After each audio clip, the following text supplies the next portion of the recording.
사랑의 하나님은 때로는 우리가 이해할 수 있는 그 명령을 통해서 때로는 충격적인 장면으로 우리에게 말씀하실 때가 있습니다. 구약적 성경 중에서 우리가 택한 이 호세아서를 읽으면 특히 그렇다는 것을 알 수 있습니다. 이 호세아는 북이스라엘에서 활동했던 선지자입니다. 그런데 나라 망함으로 인해서 잠시 남유다로 피신합니다. 무려 40년 동안 사역했는데요. 호세아라는 이름의 뜻은 구원자, 구원이라는 뜻을 가지고 있습니다. 여호와께서 이스라엘의 구원자가 되신다는 것을 의미하는 것이죠. 하나님은 이 호세아와 우리가 이해할 수 없는 고멜 사이에 결혼을 하도록 말씀하십니다. 그 결혼을 통해서 이스라엘 백성들이 짓고 있는 살아가는 그 모습 속에 그들의 죄와 그에 대한 하나님의 사랑과 공의와 그리고 하나님의 마음을 보여주시는 것입니다. 오늘 우리는 이 호세아 1장을 통해서 하나님께서 저와 여러분 우리에게 어떤 관계로 살아가기를 원하시는지 그 관계를 다시금 회복하기 위해서 어떤 희생과 길을 여셨는지 묵상해 보기를 원합니다. 첫 번째로 호세아에게 하나님의 말씀이 임한 때가 언제였습니까? 그리고 그때 무슨 말씀을 어떻게 하고 계십니까? 우리 1절 한번 같이 읽어볼까요? 시작. 우시야와 요담과 아하스 히스기야가 이어 유다에 있는 시대 곧 요아스의 아들 여로보암이 이스라엘의 왕이신 시대 부엘의 아들 호세아에게 임한 여호와의 말씀입니다. 부엘의 아들 호세아라고 했는데 성경을 읽다 보면 이 호세아라는 같은 이름 동명이인이 여러 명 나오는 것을 봅니다. 그래서 이 호세아는 어떤 호세아고 이 호세아는 어떤 호세아인지 구별하기 위해서 그 자신의 아버지의 이름을 밝히고 있습니다. 호세아는 남유다로 볼 때 우시야 왕부터 히스기야 왕이 다스리던 그 시대에 북이스라엘로 볼 때 여로보암 2세 때 사역했던 선지자였습니다. 구체적인 시기로 보아서 여로보암 2세가 통치한 그때부터 나라가 멸망하는 그 뒤에 남유다로 피신을 해서 히스기야 왕이 다니던 그 시기에 사역한 것으로 알려지고 있습니다. 여로보암 2세가 다스리던 이 시기가 북이스라엘로서는 가장 전성기였던 것을 감안해 본다면 호세아는 이 북이스라엘의 그 번성과 혼란과 그 시대의 기대와 실망 아니 절망이 됐을지도 모릅니다. 우리가 지금 그 5천년 닮은 일에 5천년 역사에서 이만큼 찬란하고 번영한 시대는 없었습니다. 그런데 얼마나 우리 마음은 빈약합니까? 그 어느 시대보다도 마음은 공허하고 불안하고 초조하고 그런 거 못 느끼십니까? 우리나라 경제가 어떻게 될까? 부사적으로 어떻게 될까? 내년에 과연 올해보다 안정적일까? 우리 이렇게 피신에서 나온 남유다국은 이 호세아를 볼 때 그래도 기대감을 갖고 왔을 겁니다. 북이스라엘보다는 이들이 하나님을 훨씬 더 잘 섬기고 그 하나님의 주신 약속의 말씀을 잘 지키지 않을까? 과연 그럴까요? 기대를 가지고 왔는데 호세아에게 처음 임한 하나님 말씀이 어떻습니까? 우리 2절을 한번 읽어보겠습니다. 시작. 여호와께서 처음 호세아에게 말씀하실 때 여호와께서 호세아에게 이르시되 너는 가서 음란한 여자를 맞아요. 음란한 자식을 낳아 이 나라가 여호와를 떠나 크게 없다 하였습니다. 하나님께서 말씀하시는 임하는 것은 큰 은혜를 받는 일이죠. 하나님의 음성을 직접 듣는다는 것은 얼마나 영광된 일입니까? 그런데 그때는 아주 특별한 사명을 주시는 그 순간입니다. 그런데 호세아 선지자에게 처음으로 하나님께서 말씀을 주시는데 그 내용의 말씀이 무엇입니까? 호세아 선지자에게 명령을 주시는데 너는 가서 정결하고 거룩하고 성숙한 여인하고 결혼하라도 뭐 할 텐데 음란한 여자를 맞아요. 음란한 자식들을 낳아라. 이런 명령 어떻게 받아들이십니까? 음란한 여자는 뭡니까? 기질적으로 천성적으로 음란기가 있어서 늘 요즘 말로 하는 매춘부 같은 그런 물란한 성생활하는 여자를 가리키는 것입니다. 호세아 선지자로서는 아니 이 말씀 듣고 얼마나 충격을 받았을까요? 저 같은 하나님 지금 뭐라고 말씀하셨습니까? 하나님 맞습니까? 하나님 정신 나가셨습니까? 따지고 들 텐데 어떻게 거룩하신 공의로우신 하나님께서 이런 명령을 내실 수가 있다는 말입니까? 저는 도저히 이해하기가 어렵고 순종하기 싫습니다라고 말하지 않았을까요? 레위기 22장 13절 14절을 보시면 제사장들이 결혼하는 장면이 나옵니다. 제사장들이 결혼할 때 처녀를 데려다가 아내를 삼으라고 말씀하고 계십니다. 더럽혀진 여인들을 절대 취하지 말라고 분명히 말씀하십니다. 제사장이 그렇다면 역시 선지자도 똑같은 기준을 적용하는 것이 맞을 것이라고 생각됩니다. 그런데 하나님의 율법에 온다는 그런 말씀을 그런 명령을 지금 하고 계신 것입니다. 호세아 선지자가 이 음란한 구매되는 여자를 데려다가 아내를 삼는다면 그가 앞으로 선지자로서의 사역이 불보듯 뻔하지 않겠습니까? 저 정신 나가는 저 말을 어떻게 믿어? 저 말을 믿고 따르라고? 그런 반발이 안 살까요? 그야말로 사역에 대한 굉장히 어려울 것은 뻔한 것입니다. 일반적으로 우리가 결혼하면 어떻습니까? 사랑하고 좋아서 좋고 저 사람 없으면 못 살 것 같은 그런 정결한 여인과 결혼하기를 누구나 다 원할 것입니다. 그런데 하나님께서는 호세아 선지자에게 도저히 납득이 되지 않는 이해하기 어려운 말씀을 하고 계십니다. 음란한 여인과 결혼하여 음란한 자식을 낳아라. 음란한 자식을 낳아라. 음란한 여인 그 사람이 낳은 자식이니까 당연히 자녀들도 음란할 것이라고 표현을 하고 계십니다. 호세아 입장에서는 도저히 이해가 되지 않는 말씀이죠. 내가 혹시 잘못 들은 거 아니야? 입에 담지 못할 악담을 하실 수가 있나?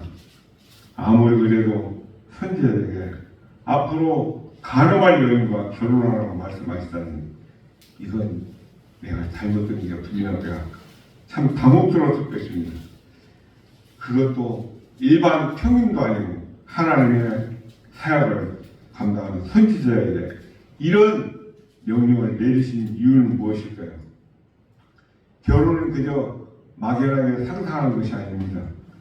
어떤 사람은 이 구절을 해석하면서 어떻게 선지자가 실제로 이처럼 음란한 여자와 결혼을 했겠느냐? 실제로 이런 결혼 생활을 했더라면 어떻게 선지자 일을 감당했겠냐 하면서 이것은 비유일 뿐이지 상상한 이야기일 뿐입니다. 지어낸 얘기다. 그렇게 말하는 사람들이 있습니다. 아닙니다.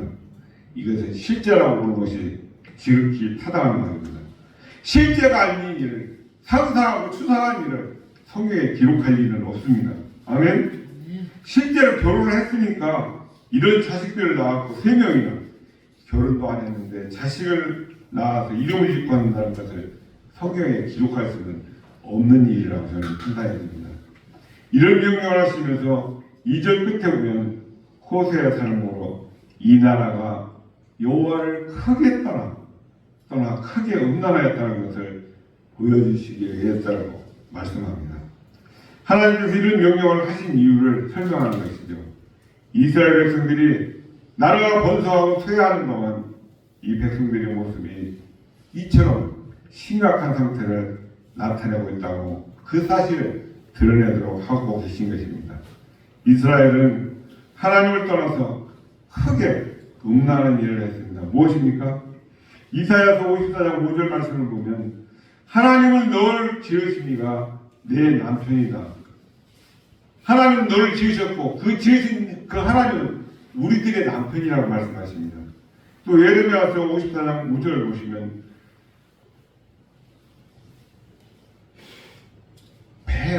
배역한 자식들아 돌아오라. 나는 너의 남편이라. 하나님은 우리들을 신부로 생각하고 말씀하십니다. 이스라엘 백성은 아내고 본인 하나님은 남편이라고 말씀하시면서 사랑하고 보호하신다는 그런 의미의 말씀을 주시고 있습니다. 그런데 그 신부된 이스라엘 백성들이 남편 되시는 하나님을 저버리고 신랑을 바꾸고 있습니다. 뭡니까?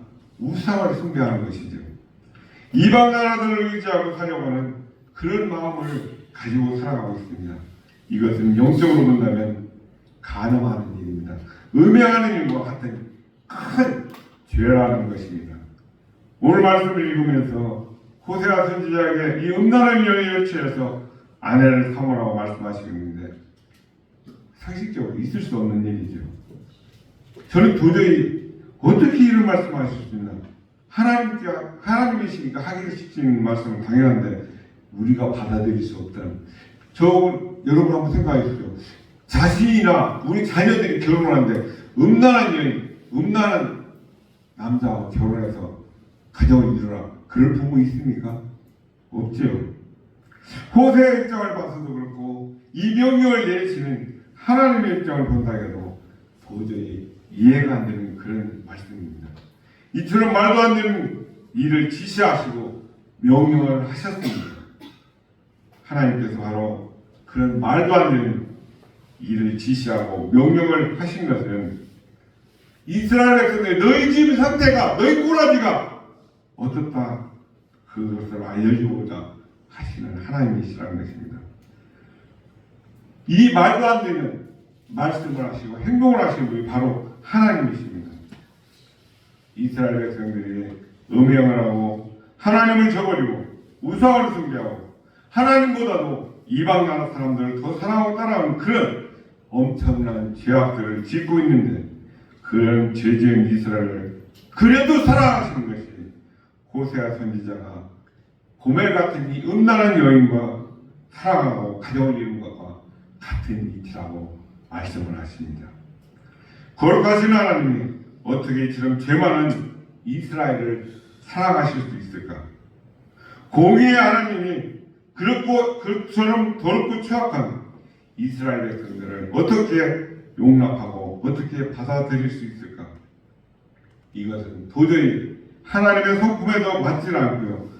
하나님께서 지금까지 해오신 그 모든 사역들과도 맞지 않는 그런 모습입니다. 죄인은 반드시 벌해야 마땅한 것이고 심판해야만 오는 것인데 이스라엘 백성들이 이처럼 큰 죄를 분명히 짓고 살아오고 있는데도 그들을 여전히 신부로 여기시며 여전히 함께 사는 가족처럼 여기실 수 있는가? 이게 저는 도저히 이해가 되지를 않는 상황입니다.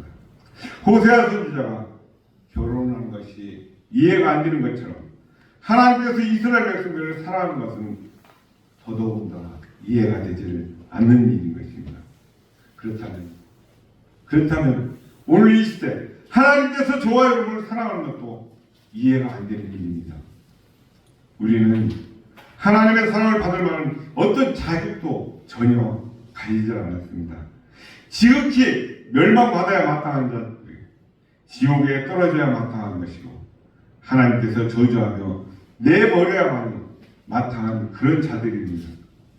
도무지 살아갈 수가 없고 아무리 이해를 하려도 이해가 안 되는 것이 하나님께서 저와 여러분을 사랑하시는 일이라고 생각됩니다.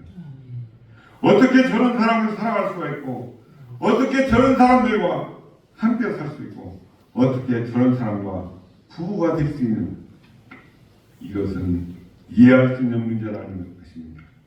하나님께서 그런 사랑을 베푸셨습니다. 이스라엘에게 그런 사랑을 베푸셨고 오늘 저와 여러분에게 그런 사랑을 베풀어 주셨습니다. 이 사실을 깨닫게 하기 위해서 호세아 선지자의 이 결혼을 통해서 이런 역설적인 모습을 보여주시고 있습니다.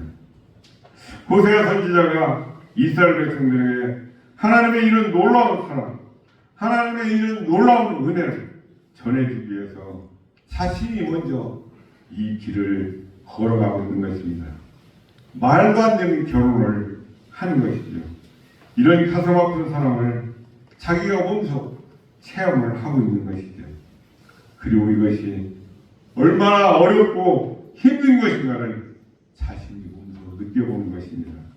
그리고 그 마음을 가지고 이스라엘 백성을 찾아가서 하나님이 너희를 이처럼 사랑하신다. 하나님의 말씀을 증거하고 있는 모습입니다. 호세아에게 있어서 이 결혼은 그야말로 십자가를 지고 가는 고통이었을 것이라고 생각됩니다.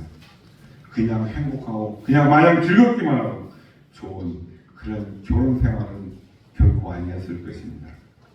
호세아 선지자는 자기가 십자가를 지고 하나님의 뜻을 이루는 그 길을 걸어가고 있습니다.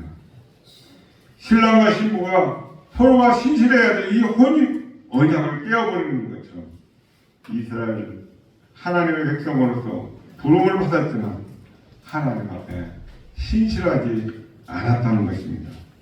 그들의 모습은 호세아 선지자의 가정에 이런 위기보다도 더욱더 심각한 위기를 걸어가고 있는 것입니다.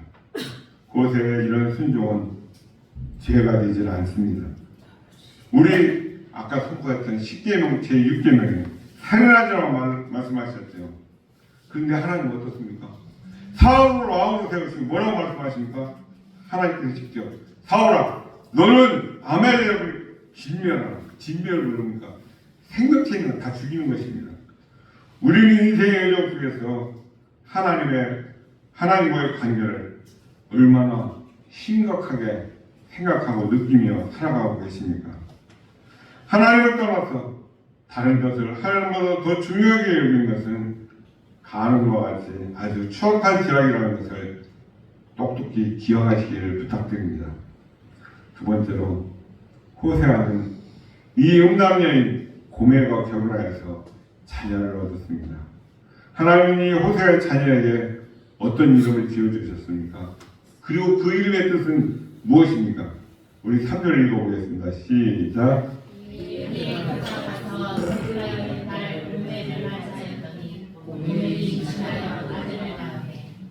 호세아가 실제 이렇게 결혼 생활을 했다고 기록하고 있습니다.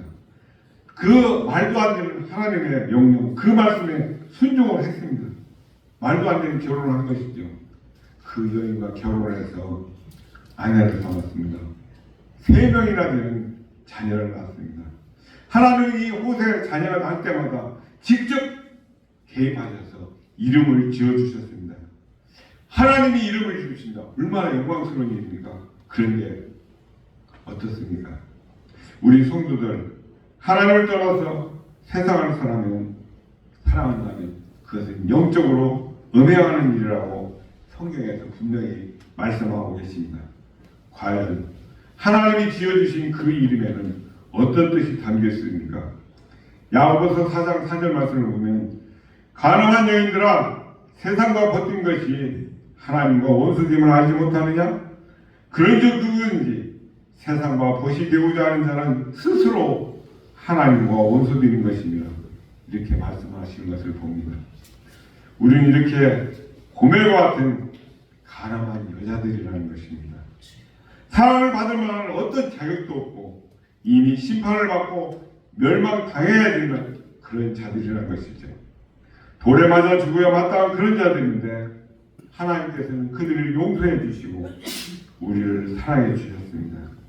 이 놀라운 은혜를 이스라엘 백성들이 입었고 또 이 시대 저와 여러분이 그런 큰 은혜를 입었습니다. 아멘. 3절에 보시면 누구와 결혼했습니까? 디블라임의 딸 고멜.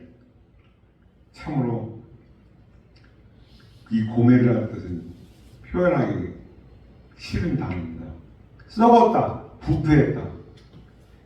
저 인생은 썩은 인간이에요. 저건 부패한 인간이에요. 감히 입에 담을 수 없는 말인데요. 이름 자체가 그런 이름이고 그의 생활 자체가 음란한 일을 어제도 오늘도 내일도 계속적으로 반복하는 그런 여자였습니다. 호세아는 자기의 체면이나 자기의 명예나 자기의 위치를 생각하지 아니하고 오직 하나님의 말씀에 순종하고 있는 것을 봅니다.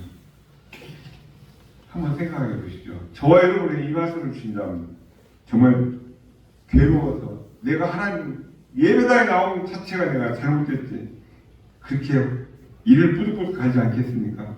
순전한 어려운 말씀이었습니다.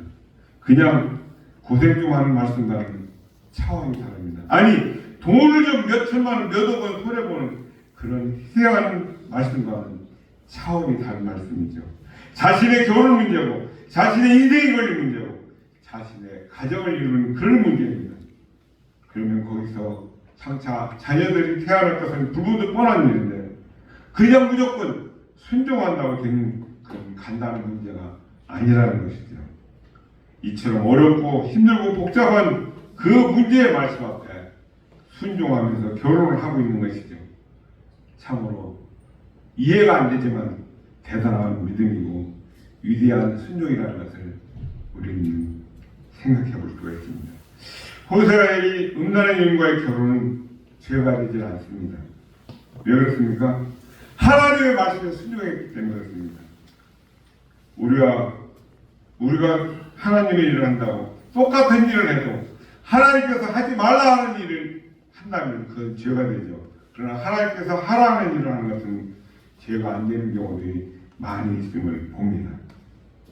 우리가 죄가 과연 무엇이 죄인지를 분명히 알고 살아가야 됩니다. 분명히 이해를 하셔야 됩니다. 10계명의 6계명 살인하지 말라 분명히 말씀하셨죠. 하나님이 말씀하신 그 말씀 살인하면 안 되고 살인하면 죄가 되는 것은 뻔한 일입니다. 그런데 하나님은 사울을 왕으로 세우시고 아말렉을 와서 진멸하라고 말씀하셨습니다. 명령이었죠. 특별한 사울에게 주신 명령이고 사명입니다. 내가 너를 왕으로 세웠으니까 이제는 아말렉을 진멸하라. 하나님께서 말씀하셨기 때문에 살인을 해도 진멸을 해도 그것은 죄가 되지는 않습니다. 오히려 하나님의 말씀을 순종하지 않으므로 사울왕에 죄를 짓는 게 경우를 우리가 보게 됩니다. 뭐예요? 아말렉을 진멸하라고 하시는데 아말렉의 왕인 아각을 끌고 옵니다. 거기다 뭐예요? 살찐 짐승 보기 이게 족두한데 아깝다. 다 살려서 데리고 옵니다. 하나님이 사울이 하나님을 실망시키고 상상할 수 없는 큰 죄를 짓는 그런 현장이죠. 따라서 호세아 선지자의 이 사건은 전혀 죄가 되지는 않습니다. 하나님의 말씀을 순종하는 마음으로 한 일이기 때문에 그렇습니다. 우리 3절 끝부분을 읽어보겠습니다. 고멜이 임신하여 아들을 낳으며 여호와께서 호세아에게 말씀하시되 그의 이름을 뭐라고요? 이스라엘이 아니라 그렇게 결혼해서 고멜이 임신을 했고 첫 번째 아들을 얻게 됐는데 당연히 부모가 이름을 지어야 되는 그런 상황 아닙니까? 그런데 하나님께서 직접 개입을 하셔서 이름을 지어주셨는데 뭐라고요? 이스라엘이라. 호세아가 아들을 낳은 첫 번째 아들의 이름이 이스라엘입니다. 이스라엘 뜻은 멸망을 상징하는 이름입니다. 저주를 상징하는 이름입니다. 그 뜻이 하나님께 흩으셨다. 씨를 뿌리듯이 흩어버렸다. 그런 뜻인데 공교롭게도 이스라엘 땅에 똑같은 지명 이름이 있습니다. 이 지역은 사마리아 동북쪽에 있는 작은 지방의 평지인데 그 땅이 너무나도 비옥해서 노르는 세력들이 많습니다. 그러므로 이스라엘이라고 이름 짓는다는 것은 장차 하나님께서 이후에 예언하는 사람 통해서 그 못된 여인 이세벨을 죽이고 아합을 심판하는 곳이 바로 이스라엘 땅, 나중에 세계임으로 알려지죠. 이처럼 역사적인 이곳은 늘 강자들이 흐시탄탄 노리는 그런 전쟁터, 언제나 갈등이 죽임과 폭력으로 물든 피를 흘리는 그런 장소였던 것입니다. 그 지명과 같은 이름으로 아이의 이름을 지어주라고 말씀하십니다. 호세아는 그 말씀대로 순종을 합니다. 첫 아들의 이름을 짓는데 너는 저주받는다. 너는 멸망받는다. 이해가 되십니까? 그런 뜻의 이름을 지으라고 아니 직접 지어주셨죠. 너는 멸망한다. 너는 저주받는다. 호세아는 그대로 순종합니다. 인간적으로는 이런 이름을 도저히 지을 부분은 없을 것입니다. 아니 지으라고 하면 반발을 하겠죠. 하나님께서 호세의 가정을 통해서 호세아의 자녀들을 통해서 이스라엘 백성을 깨우쳐 주시기 위해서 이런 말도 안 되는 지시를 하시고 호세아 선지자는 이번에도 어김없이 하나님의 말씀대로 순종을 하고 있습니다. 참 굉장한 선지자인데요. 굉장한 믿음입니다. 아무리 생각해봐도 어찌 보면 골빈 사람이 아닌가 싶을 정도로 순종하는 것을 봅니다.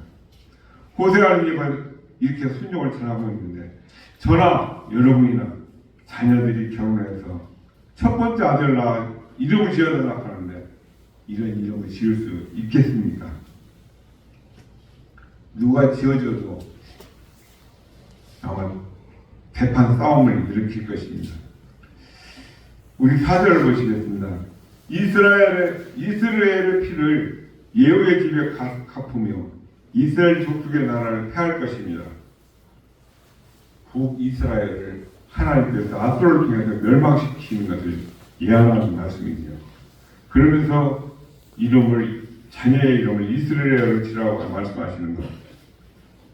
이스라엘 백성들이 죄악을 짓는 하나님 앞에 죄를 짓는데 그 중에서 가장 많이 죄를 짓고 가장 많이 우상 숭배를 열심히 하는 사람이 있습니다. 누굽니까?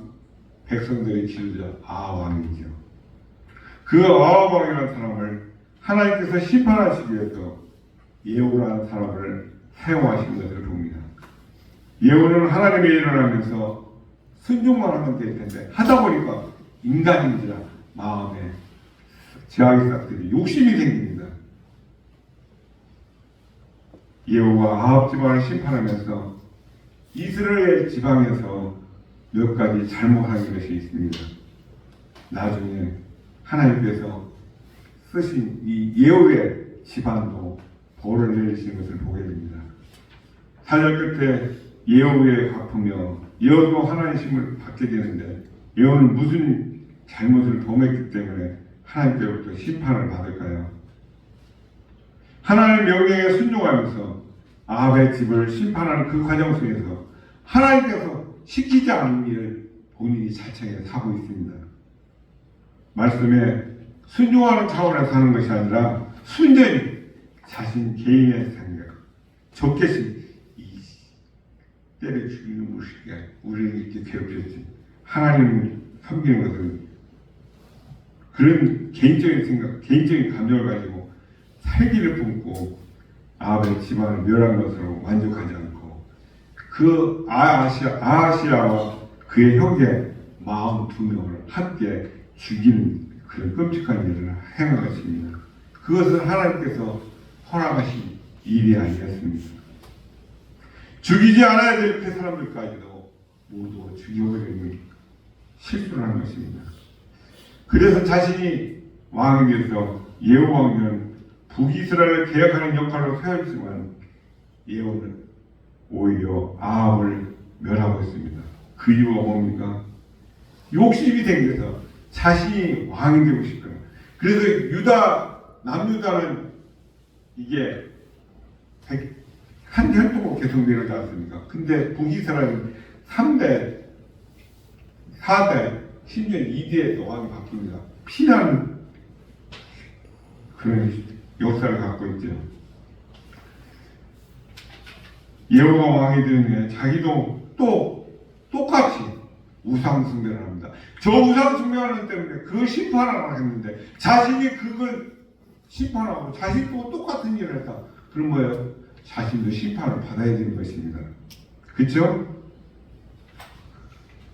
열왕기 하 10장 28절 29절 한번 찾아보겠습니다. 580쪽입니다. 그 내용입니다.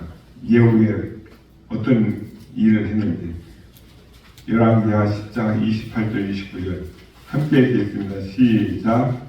예후가 이와 같이 이스라엘 중에서 바알을 멸하였으나 이스라엘에게 범죄하게 한 느바세 아들 여로보암의 집 곧 베달과 단에 있는 금송아지를 섬기는 죄에서는 떠나지 아니하였더라. 금송아지를 섬긴 죄에서 떠나지 않았다는 이 말은 금송아지를 섬겼다는 말입니까? 섬기지 않았다는 말입니까? 섬겼다는 말입니다.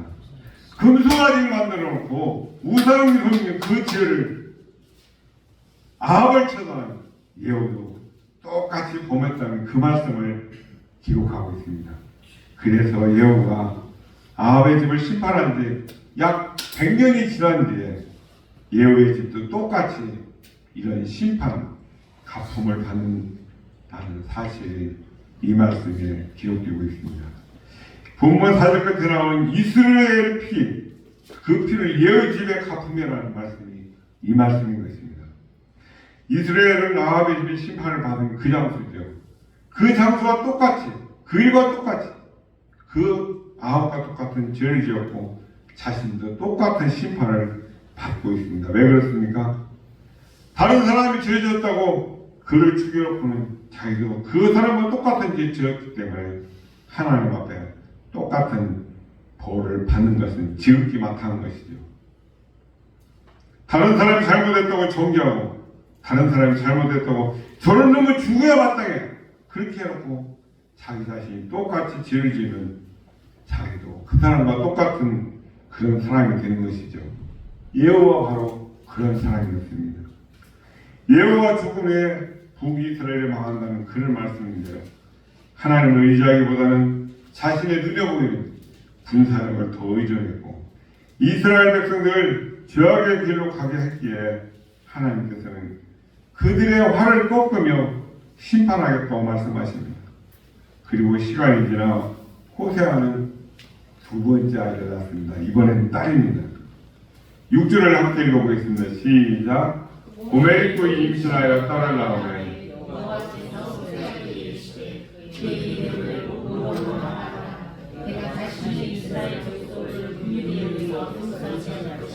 하나님은 이 호세의 두 번째 자인 이 딸에게 긍휼을 그리고 사랑을 받지 못한다는 의미로 로로하마라고 이름을 지어주셨습니다.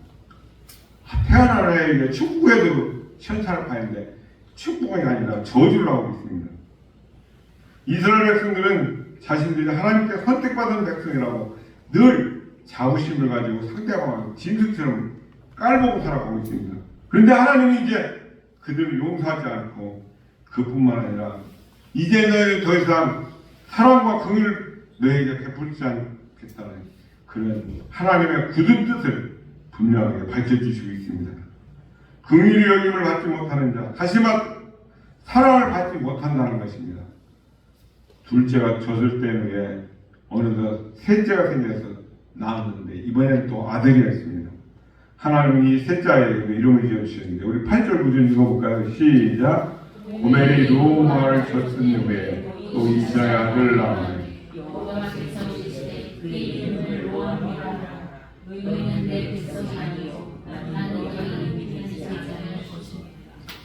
호세아 세 번째 자녀가 태어났는데 이름을 로암이라고 지어주라고 하십니다. 그 뜻이 너는 내 백성이 아니다. 어떻게 사랑만 하시는 아버지가 자녀에게 너는 내 아들이 아니다 그렇게 이름을 지을 수 있겠습니까? 사람 사이에도 그렇지 않을 것이니 언약에 신실하신 하나님께서 이런 끔찍한 말씀을 하셨다는 것은 그만큼 하나님께서 선택한 백성 이스라엘을 향한 배신감과 분노가 극에 달았다는 뜻일 것입니다. 혹시 저와 여러분에게는 하나님께서 지금 우리의 현 상황을 보시면서 이처럼 진노하시고 분노하실 부분이 없습니까? 여러분에게 이렇게 질문한다면 나는 그런 일이 없습니다 라고 자신있게 말할 수 있겠습니까? 하나님은 우리가 하나님의 백성이라는 신분에 합당한 삶 살아가기를 지금도 요구하고 계십니다. 부디 하나님의 백성으로서 하나님만 바라보는 신실함으로 살아가시를 주님의 이름으로 축복합니다. 세 번째, 징계의 메시지를 주시고 있는 하나님께서 또 어떤 메시지도 말씀하고 계십니까? 우리 7절을 읽어보겠습니다. 시작. 그러나 내가 유다 족속을 긍휼히 여겨 그들이 하나님 여호와로 구원하겠고 활과 칼이나 전쟁이나 말과 마병으로 구원하지 아니하자 하십니다. 하나님께서는 북이스라엘에게 긍휼을 베풀지 아니하셨기에 BC 720년에 망하도록 하셨습니다. 한편 이 북이스라엘과는 다르게 남유다 왕국에는 긍을 베푸시면서 구원해 주실 것을 약속을 하시고 있습니다. 하나님이 이기에 있는 이스라엘을 심판하는 것이 아니라 구원을 약속하십니다. 실제로 히스기야 때 아수르가 쳐들어옵니다. 근데 그 엄청난 군대들 정예병 18만 5천 명을 하나님께서 천사를 보내 사흘 동안 죽여버리십니다.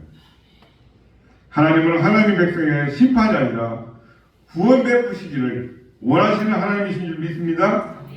남유다든 북이스라엘 백성이든 긍휼히 여기시고 하나님의 심판으로부터 그들이 구원을 받게 하고자 하시는 것. 하나님의 본래 의도는 10절에 잘 나타나고 있는 것을 봅니다. 우리 10절을 읽어보겠습니다. 시작. 그러나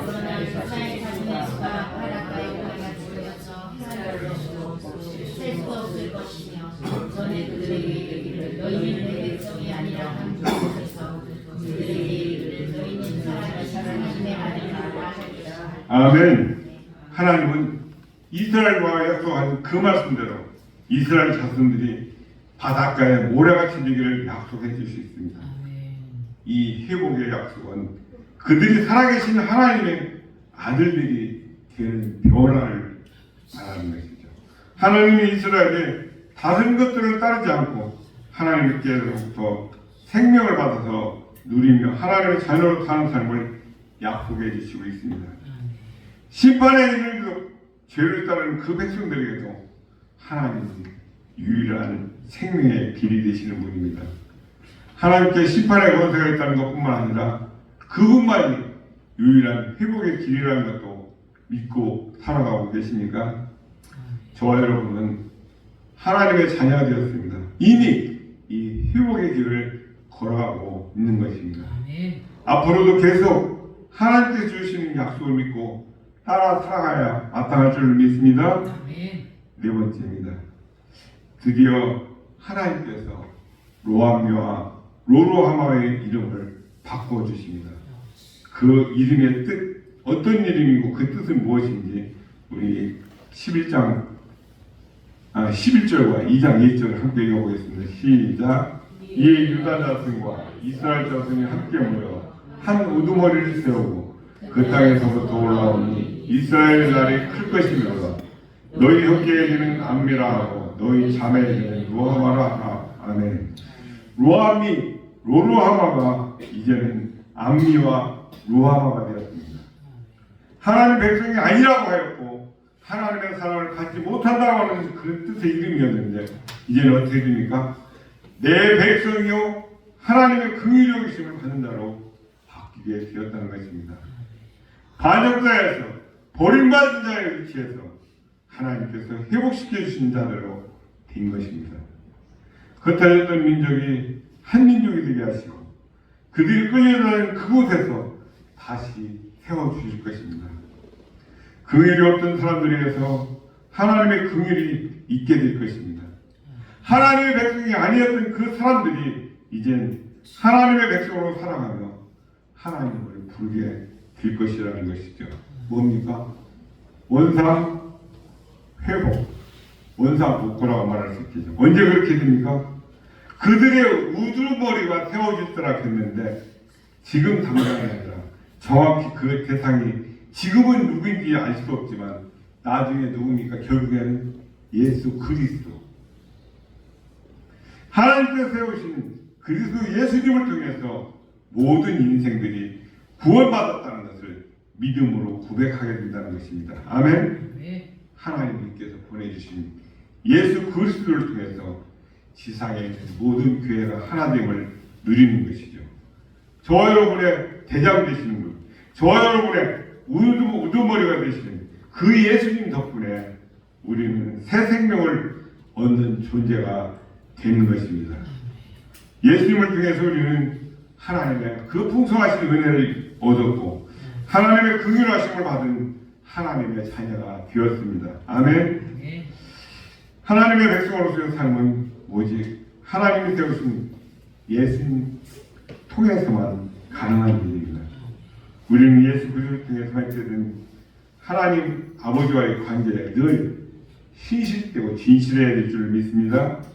다시는 로루아마로 이름을 얻어서는 안 되는 것입니다. 오늘 말씀과 같이 심판과 징계의 메시지를 들을 때 여러분은 어떤 것을 느끼십니까? 여러분 자신은 그 말씀에 어떻게 반응을 하십니까? 오늘 본문에 나온 고멜이라 이스라엘 백성과 달리 하나님께 신실한 성도가 되시기 위해서 어떻게 살아야 된다고 생각하십니까? 저는 이 말씀을 묵상하면서 이번 한 주 동안 내가 앞으로 어떤 하나님의 자녀가 되어야겠다는 그런 결심을 담아서 자신의 이름으로 삼행시를 지어보기를 부탁드립니다. 하나님은 이처럼 배신한 백성들을 위해서도 여전히 긍휼의 마음을 품으시고 회복을 약속해 주셨습니다. 진노가 담긴 이름을 지어주시지만 마침내 긍휼이 담긴 이름으로 바꾸어 주신 것을 우리가 살펴보았습니다. 그렇다면 저와 여러분도 하나님이 보내신 그리스도 예수님 덕분에 하나님의 자녀라는 새 이름을 얻었습니다. 아멘. 이제는 저와 여러분이 그 사랑에 신실함으로 실천해서 보답할 채나인 것입니다. 하나님의 사랑에 신실하게 반응하시는 저와 여러분 되시길 주님의 이름으로 축복합니다. 사랑과 자비가 풍성하신 아버지 하나님,